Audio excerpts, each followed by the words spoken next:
trope of the tinfoil hat-wearing conspiracy theorist who believes crazy things like the government is spying on us, and the military is spraying things in the sky, and the CIA ships in the drugs.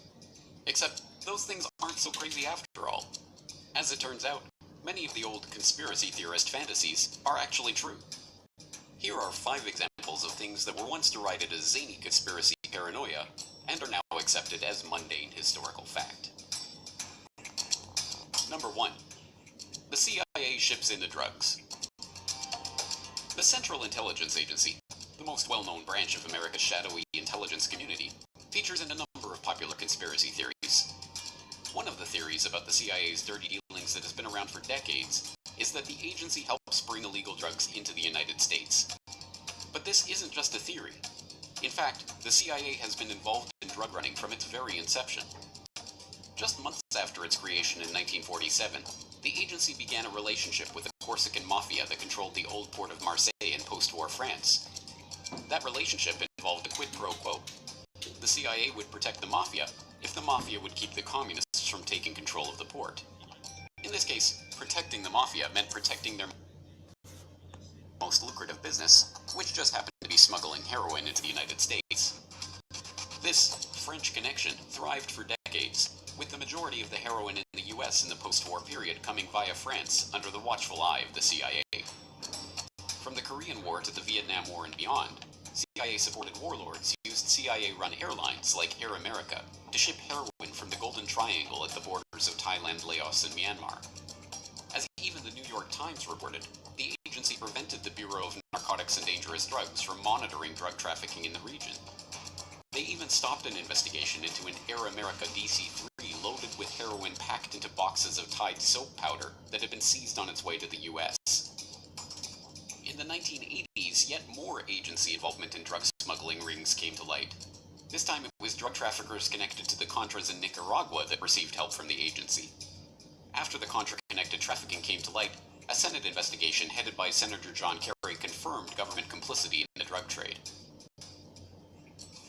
As for the CIA, it's denied ever aiding or condoning drug smuggling.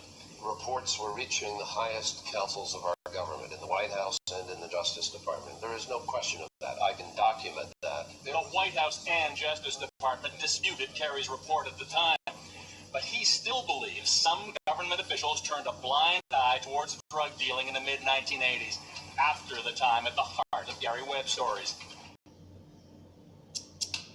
In the 1990s, award-winning journalist Gary Webb traced the Contra's CIA-protected backers to cocaine shipments into the US, and, ultimately, to the crack epidemic of the 1980s. Stories of CIA drug running continue to be covered up almost as quickly as they are exposed. From the CIA Beach 200 that was apprehended in Nicaragua with 1,100 kilos of cocaine, to the crash of a Grumman Gulfstream 2 that had been used for CIA rendition flights that was carrying 3.3 tons of Colombian cocaine. Then there's the CIA's relationship with Afghan drug warlord Ahmed Wali Karzai in Afghanistan, and the admission that the Sinaloa cartel was aided by US agencies, and the recent confession that famed Colombian drug king Pablo Escobar worked for the CIA.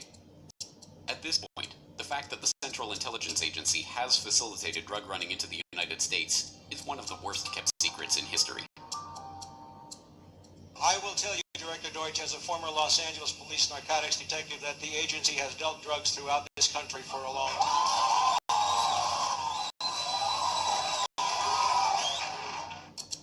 Number 2. The government is spraying us from the skies. It is incumbent on everyone who wishes to remain in the respectable, polite circles of society that they deride all chemtrail theorists as kooky fringe-nut wingbats, or whatever the ad hominem du jour is. I mean, who could actually believe that the government would ever coordinate a program to spray toxic chemicals on unwitting citizens? Except, of course, for the pesky little fact that the US government has done precisely that. Repeatedly, in fact. Like in the San Francisco Bay Area in 1950. The US Navy conducted an experiment they codenamed Operation Sea Spray, in which they secretly sprayed the population with Serratia marcescens, a rod-shaped gram-negative bacteria that just happens to be a human pathogen. And what did the Navy hope to accomplish with this experiment? Why, to determine the susceptibility of a big city like San Francisco to a bioweapon attack by terrorists, of course. And what did they actually accomplish? the death of at least one person and the hospitalization of many others.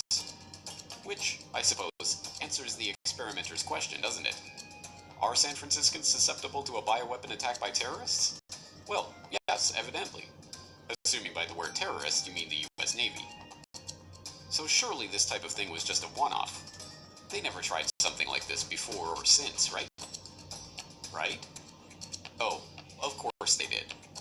Like in 1953, when the US Army secretly dumped a carcinogen on unknowing Canadians in Winnipeg and Alberta as part of a Cold War weapons test. In fact, in 1977, the US Army confirmed that they conducted 239 germ warfare tests in open air between 1949 and 1969, using the public as human guinea pigs in New York, San Francisco, Key West, and numerous other cities. But don't worry, everyone. I'm sure the government wouldn't be doing anything like this to the unaware masses today. That's just crazy talk. KSLA News 12 discovered chemtrails are even mentioned by name in the initial draft of House Bill 2977 back in 2001 under the Space Preservation Act. But the military denies any such program exists. Jeff Farrell, KSLA News 12 reporting. And it turns out until 9 years ago, the government had the right under U.S. law to conduct secret testing on the American public under specific conditions. Only a public outcry repealed part of that law with some exceptions. Number 3. Governments stage terror attacks. Over the last decade, internet conspiracy analysts have brought the term false flag to the public consciousness. In naval warfare, a false flag refers to an attack where a vessel flies a flag other than their true battle flag before engaging their enemy. It is a trick designed to deceive the enemy about the true nature and origin of an attack, and it has been used over and over by government after government for hundreds of years in order to motivate their people for war. In the 1780s, Swedish King Gustav III, looking to start a war with Russia in order to shore up his own domestic political power, dressed some of his own troops in Russian military uniforms and ordered them to attack a Swedish outpost on the Russian border. The ruse worked, and the Swedes, outraged at this supposedly Russian attack, gave the king the authority to launch a defensive war. In 1931, the Japanese were looking for a pretext to invade Manchuria. On September 18th of that year, a lieutenant in the Imperial Japanese Army detonated a small amount of TNT along a Japanese-owned railway in the Manchurian city of Mukden. The act was blamed on Chinese dissidents and used to justify the occupation of Manchuria just 6 months later. When the deception was later exposed, Japan was diplomatically shunned and forced to withdraw from the League of Nations. In 1954, the Israelis hired a number of Egyptian Jews to plant bombs in American and British cinemas, libraries, and other civilian targets to be blamed on the Muslim Brotherhood or other malcontents. The plan, known as the Lavon Affair, was part of an effort to convince the British to retain their military presence in the occupied Suez Canal zone. Several bombings took place, but the British were ultimately forced out after Nasser nationalized the canal in 1956. In August 1964, the USS Maddox, a U.S. destroyer on patrol in the Gulf of Tonkin, believed it had come under attack from North Vietnamese Navy torpedo boats, engaging in evasive action and returning fire. The incident led to the Gulf of Tonkin resolution authorizing President Johnson to begin open warfare in Vietnam. It was later admitted that no attack had occurred, and in 2005 it was revealed that the NSA had manipulated their information to make it look like an attack had taken place. In June 1967, the Israelis attacked the USS Liberty, a U.S. Navy technical research ship conducting maneuvers off the coast of Egypt. The ship was strafed relentlessly for hours in an attempt to blame the attack on Egypt and draw the Americans into the Six-Day War, but amazingly the crew managed to keep the ship afloat. In 2007, newly released NSA intercepts confirmed that the Israelis knew they were attacking an American ship, not an Egyptian ship, as their cover story has maintained. In the fall of 1999, a wave of bloody apartment bombings swept through Russian cities, killing 293 people and causing widespread panic.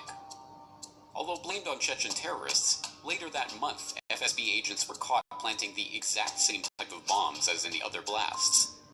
The government claimed that the FSB bomb was part of a security exercise, but the terror hysteria of the apartment bombings were used to justify Russian aggression in Chechnya and win public approval for a full-scale war. Russian troops entered Chechnya the next month. In 2001, attacks in New York and Washington were blamed on Al-Qaeda as a pretext for invading Afghanistan. In the months leading up to the event, American negotiators had warned Afghanistan's Taliban that they were interested in securing right-of-way for proposed pipeline projects, and the U.S. would achieve this with either a carpet of gold or a carpet of bombs.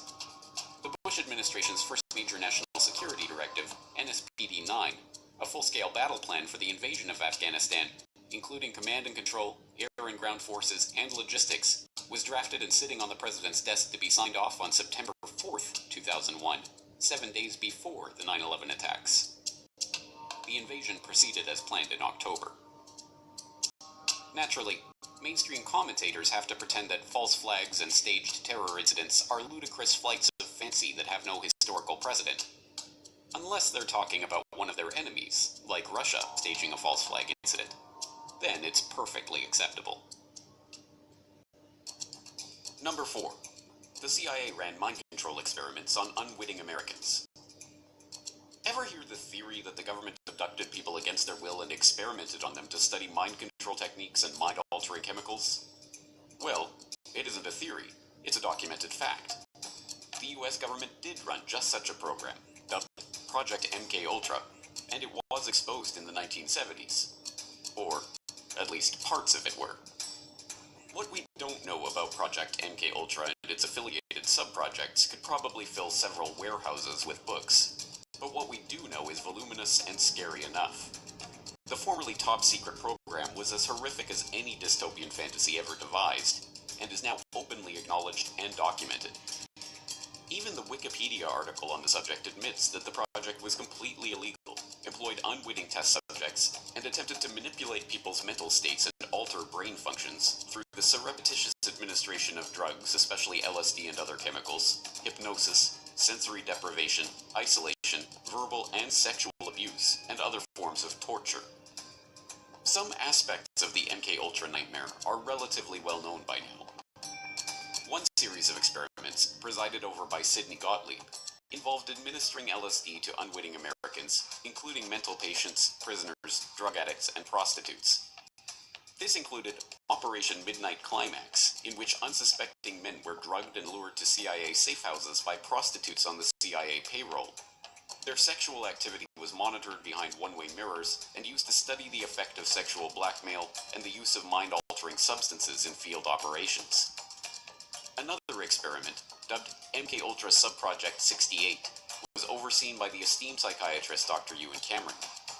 This subproject involved Dr. Cameron using LSD, paralytic drugs, electroshock therapy, and drug-induced comas to attempt to wipe patients' memories and reprogram their psyche.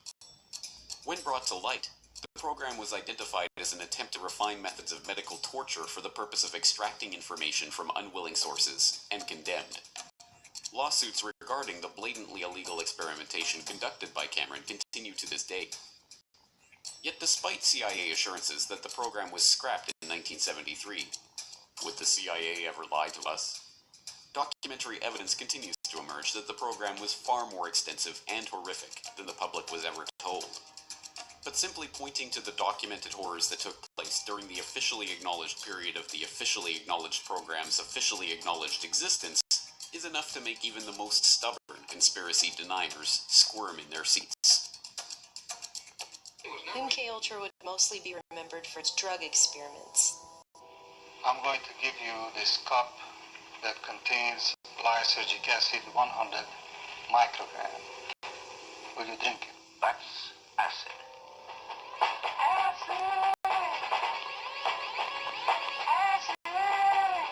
Characterized by hallucinations, illusions, distortions of perception, and thinking. John Gittinger, recently retired chief psychologist for the CIA. We could disable a whole city by putting a very small amount in a water supply. Everything from prostitution studies to poisons to top secret weapons like the heart attack gun grabbed headlines with sensational accounts of the CIA's sketchy techniques. You brought with you some of those devices which would have enabled the CIA to use this poison for We have indeed, for killing people. Good evening. The White House disclosed today that the CIA's drug testing program on unsuspecting Americans had been more expensive than the agency had admitted. CIA secretly funneled money through scores of research foundations, colleges, hospitals, and clinics, including a $375,000 grant through the Geschicter Research Fund here in Washington. The complex and compartmentalized management of such a large project, through front groups and with the participation of countless agencies and institutions to carry out secret research, should be a testament to just how sophisticated and shadowy government science had become. Their names of doctors, their names of officials, their names of former and present CIA officials who were involved, names of hospitals, and depending on how you treat it, it could be sensational. Number 5. I don't like them putting chemicals in the water that turn the friggin' frogs Female? You've probably seen the memes about it. It's one of the best known and most parodied conspiracy memes of recent years, constantly held up as an example of how utterly deranged and off-base online conspiracy theorists are. That turn the friggin' frogs gay. Do you understand that? Turn the friggin' frogs gay. Do you understand that? After all, everyone knows that chemicals in the water aren't turning the frogs gay. They're turning them female. Reports began to emerge on this phenomenon a decade ago, like this one from Live Science. Pesticide turns male frogs into females, which points out that scientific research is demonstrating that a commonly used pesticide known as atrazine can turn male frogs into females that are successfully able to reproduce. Atrazine, it turns out, is a weed killer used primarily on corn crops and can cause sexual abnormalities in frogs, such as hermaphroditism, having both male and female sex organs. A study from 2010 further discovered that atrazine's effects are long-lasting and can influence reproduction in amphibians. The results suggest that atrazine could have potentially harmful effects on populations of amphibians, animals that are already experiencing a global decline. And despite the steady flow of funny memes this observation has generated, this is no laughing matter. As study author Tyrone B. Hayes of the University of California, Berkeley explains, the study suggests that atrazine, which is banned in Europe, could have potentially harmful effects on populations of amphibians, animals that are already experiencing a global decline. Though there's no mention of the frog's sexual preferences, pesticides are admittedly bending the genders of amphibians.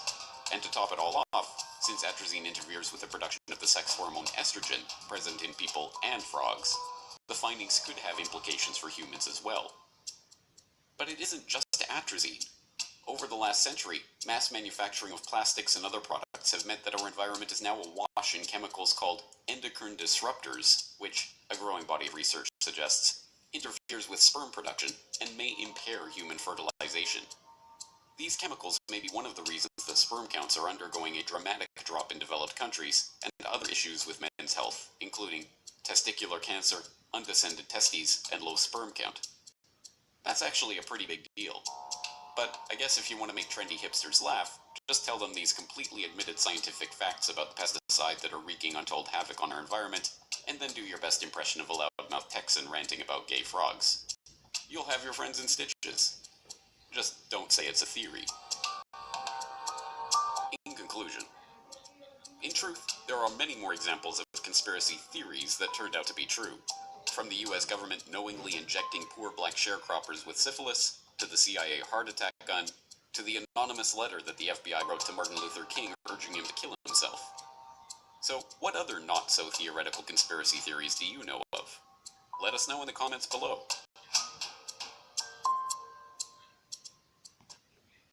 There has never been a conspiracy.